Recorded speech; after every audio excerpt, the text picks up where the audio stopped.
Good morning बच्चों। आज हम पढ़ेंगे हिंदी में व्याकरण।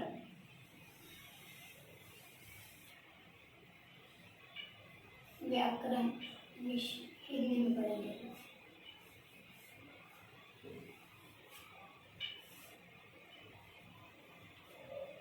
व्याकरण में आप सब क्रिया के बारे में, क्रिया किसे पता है, क्रिया के बारे में जानते हैं?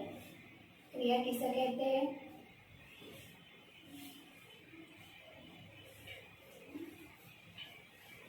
आज व्याकरण में क्रिया के बारे में जानेंगे।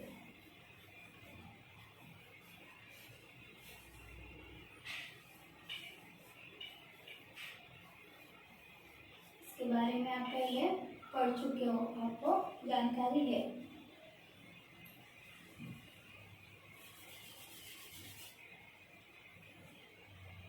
व्याकरण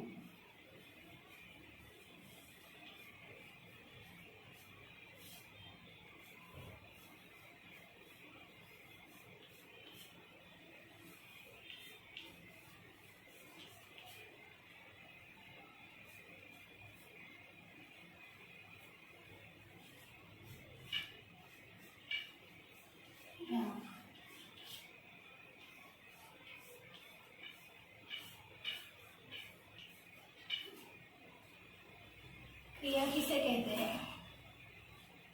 जैसे सीता खाना बना रही है, तो इसमें व्याकरण की दृष्टि से सीता क्या है, आप बता सकते हैं?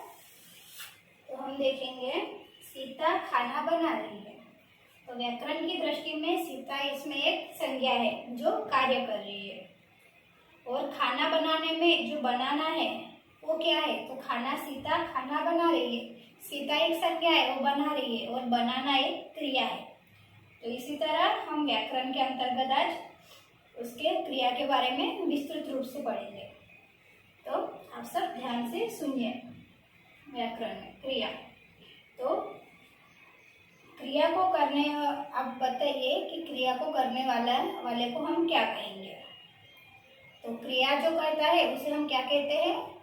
जैसे खाना बना रही है, तो कौन? सीता खाना बना रही है, तो सीता को हम क्या कहेंगे? सीता करता है, यानी वो खाना बना रही है। तो क्रिया का अर्थ पता है क्या किसी को? ठीक है, क्रिया किसे कहते हैं? तो क्रिया का अर्थ हम जानेंगे यहाँ पे। क्रिया का क्या अर्थ है?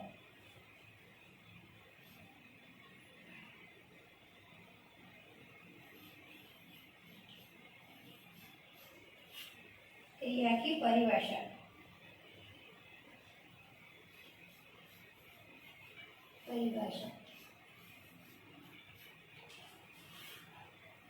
तो क्रिया किसे कहते हैं?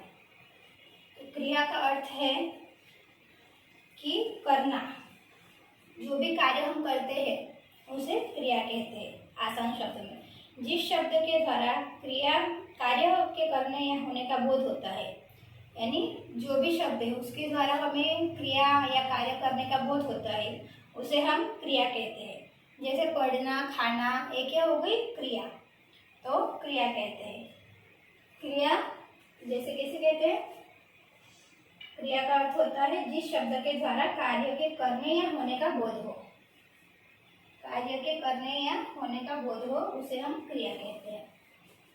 यहाँ पे परिभाषा लिख रही हूँ मैं, आप सब अपनी बुक में लिख लीजिए। क्रिया जिस शब्द के द्वारा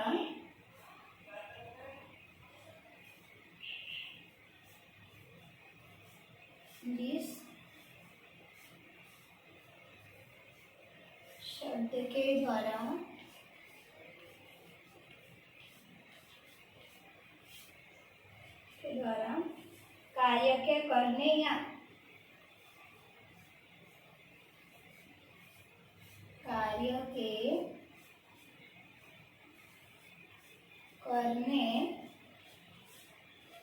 या होने का बोध हो, या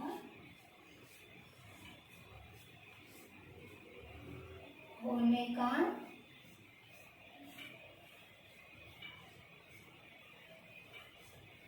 बोध हो,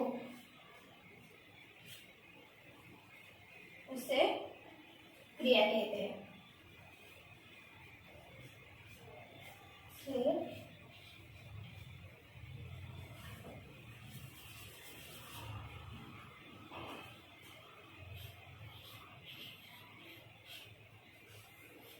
क्रिया क्रिया करते हैं।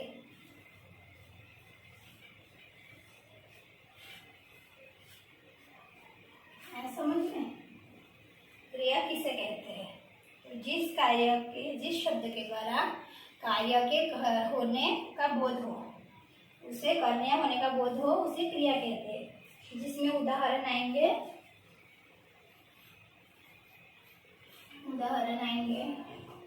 पढ़ना, खाना, लिखना।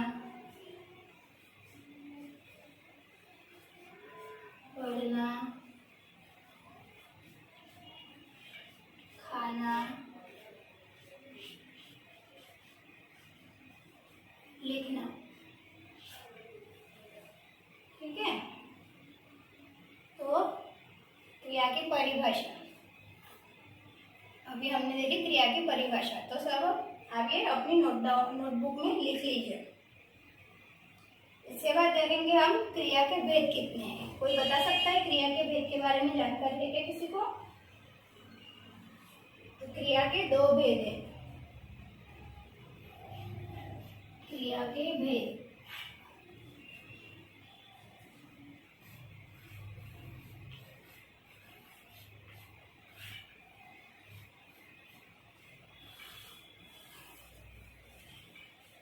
क्रिया के कितने भेद हैं? दो भेद हैं।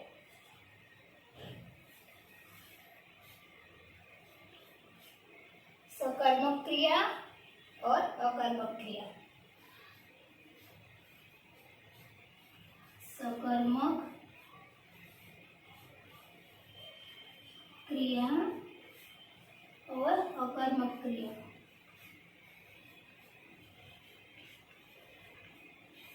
कर्मक क्रिया।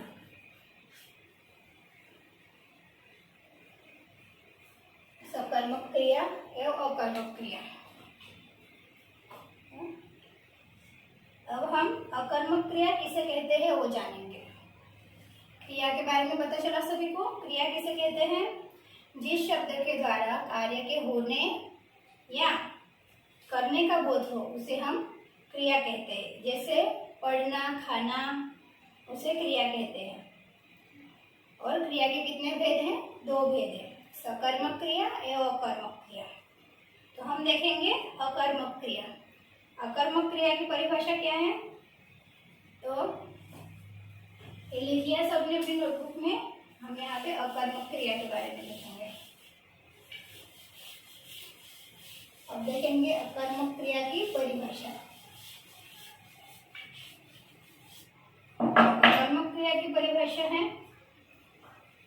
जिन क्रियाओं का असर कर्ता पर पड़ता है वे अकर्मक क्रिया कहलाती है। यानी जो भी क्रिया करते हैं उसका असर कर्ता पर पड़ता है तो उसे हम अकर्मक क्रिया कहते हैं। अकर्मक क्रिया। कर्मक क्रिया परिभाषा। तो परिभाषा बताइए। जिन क्रियाओं का असर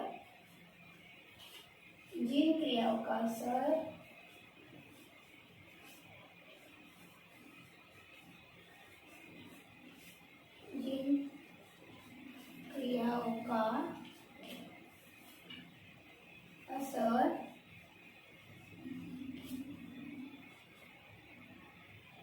कर्ता पर पड़ता है। किस पर पड़ता है? कर्ता पर। उसे अकर्मक क्रिया कहते हैं। क्रियाओं का असर कर्ता पर पड़ता है, उसे अकर्मक क्रिया कहते हैं।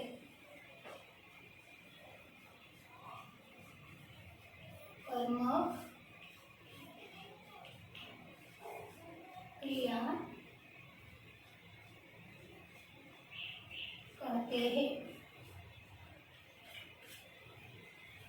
कहते हैं।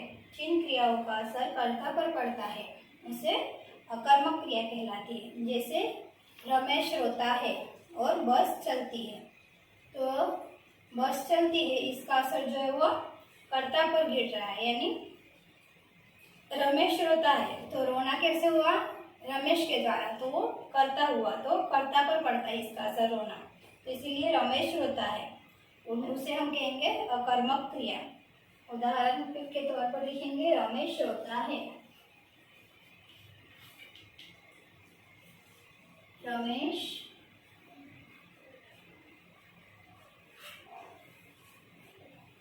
रोता है।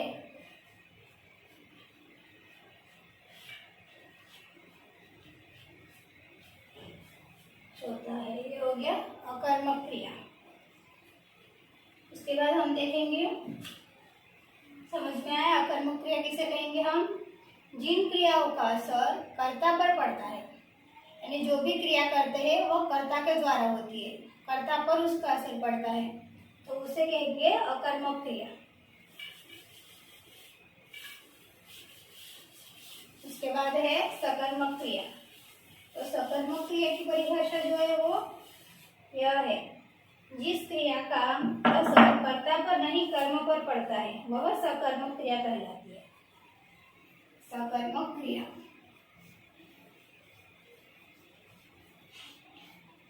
सकर्मक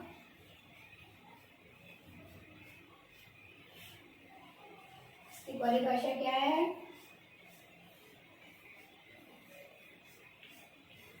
परिभाषा जिन क्रिया का असर कर्ता पर नहीं किंतु कर्म पर पड़ता है।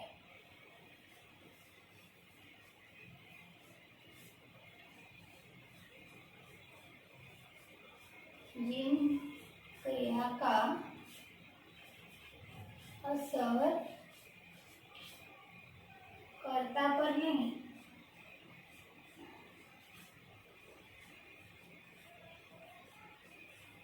नहीं किंतु कर्म पर पड़ता है, कर्म पर पड़ता है। इसका उदाहरण देखेंगे,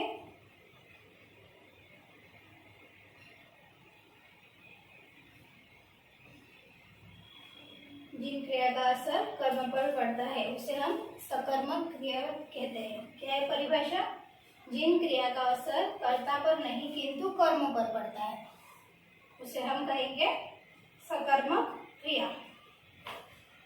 सकर्मक क्रिया और अकर्मक क्रिया, उसमें सकर्मक क्रिया के भी दो भेद हैं। सकर्मक क्रिया के कितने भेद हैं, दो भेद है।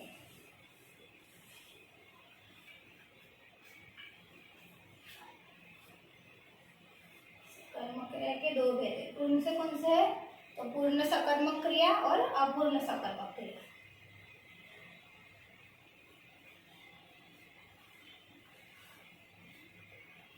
सकर्मक दो भेद है,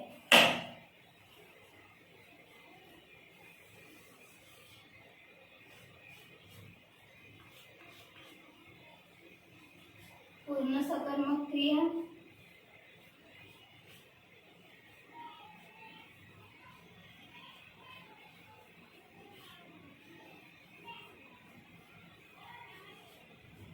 क्रिया है अपूर्ण सकर्मक क्रिया।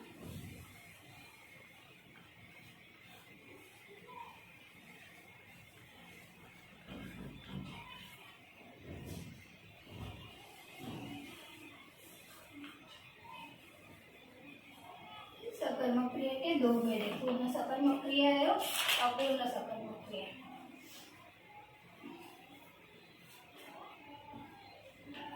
तो सकर्मक क्रिया के उदाहरण हम देखेंगे, गीता चाय बना रही है,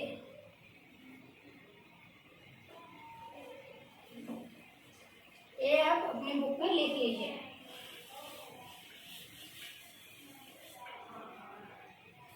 सकर्मक क्रिया का उदाहरण है, जिन क्रिया का असर कर्ता पर नहीं किंतु किंतु कर्म पर पड़ता है। तो इसमें उदाहरण है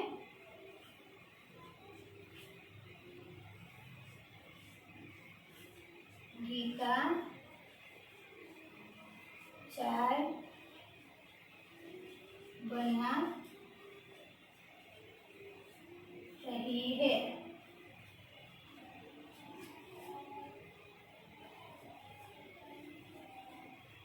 तो चाय बनाना हो गया उसका कर्म, तो कर्ता पर नहीं किंतु कर्म पर असर पड़ता है, उसे हम कहेंगे सकर्मक क्रिया। जैसे गीता चाय बना रही है, तो उसमें गीता हो गई कर्ता और कर्म क्या हुआ, चाय बना रही है, तो चाय बनाने पे असर पड़ता है, उसे कहेंगे सकर्मक क्रिया। उसका दूसरा उदाहरण है महेश पत्र लिखता है। ऐसे ही महेश हो गया कर्ता और लिखना हो गया कर्म। तो कर्म पत्र लिखना, यानी रमेश पत्र लिखता है, ऐसे होगा। जिस क्रिया का असर कर्ता पर नहीं किंतु कर्म पर पड़ता है, उसे कहेंगे हम सकर्मक क्रिया।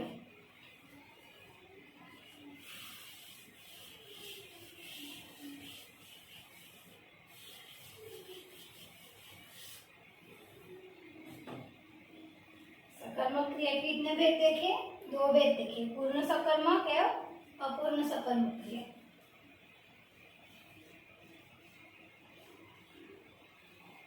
पूर्ण सकर्मक क्रिया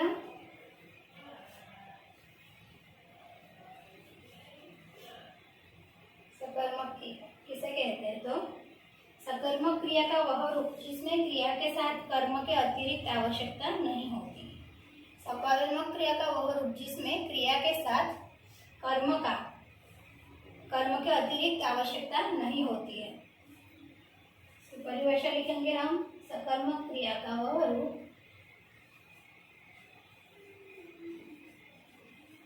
सकर्मक क्रिया का वह रूप जिसमें क्रिया के साथ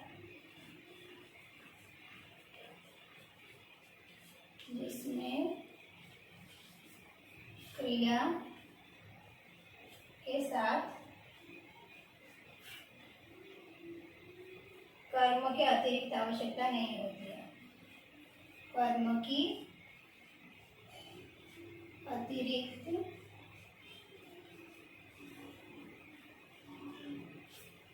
आवश्यकता नहीं होती है।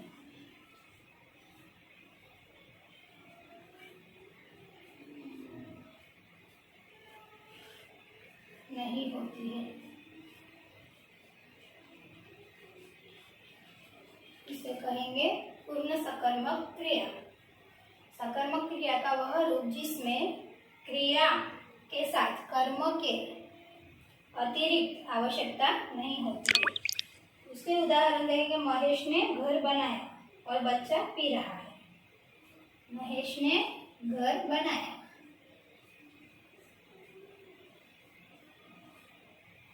महेश ने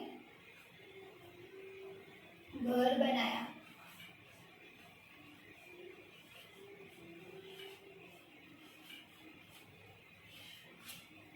घर बनाया पूर्ण सकर्मक क्रिया हो गई। इसके बाद है अपूर्ण सकर्मक क्रिया। तो अपूर्ण सकर्मक क्रिया हम किसे कहेंगे? सकर्मक क्रिया का वह रूप जिसमें क्रिया के साथ कर्म के अतिरिक्त भी किसी न किसी पूरक शब्द की आवश्यकता होती है। यानी कर्म तो रहता है उसमें, लेकिन उसके अतिरिक्त भी किसी न किसी पूरक शब्द उसमें चाहिए होता है, उसकी आवश्यकता रहती है। उसे कहेंगे अपूर्ण सकर्मक क्रिया। अपूर्ण सकर्मक क्रिया के उदाहरण कोई दे सकता है? अपूर्ण सकर्मक क्रिया के उदाहरण है, मुझे अपना भाई मानता है, देश ने मोदी जी को प्रधानमंत्री चुना। ये हो गया अपूर्ण सकारात्मक के उदाहरण। ठीक है, तो आज हमने क्या पढ़ा? क्रिया के बारे में पढ़ा। जिसमें क्रिया किसे कहते हैं, क्रिया के भेद जाने हमने। क्रिया के दो भेद हैं, सकर्मक क्रिया और अकर्मक क्रिया। उसमें सकर्मक क्रिया के दो भेद हैं, पूर्ण सकर्मक क्रिया और अपूर्ण सकर्मक क्रिया। उसके उदाहरण देखे हमने आज, ठीक है। तो आज हमने उसके उदाहरण देखे हैं। तो सकर्मक क्रिया में किसका होना आवश्यक होता है? सकर्मक क्रिया में कर्म पर पड़ता है, तो इन क्रिया में कर्म का होना आवश्यक होता है। सकर्मक क्रिया में किसका होना आवश्यक होता है? कर्म का होना आवश्यक होता है। और सकर्मक क्रिया के उदाहरण अभी हमने देखे हैं। फिर सभी को अभी सब कुछ आप सबने आपकी नोटबुक में लिख लिया होगा, मैंने कहा ही था। तो आपको एक गृह कार्य होमवर्क करके लाना है कल। उसमें आपको क्रिया की परिभाषा लिखनी है और उसके भेद कितने हैं वो उदाहरण के सहित लिख के लाने हैं, ठीक है। Thank you.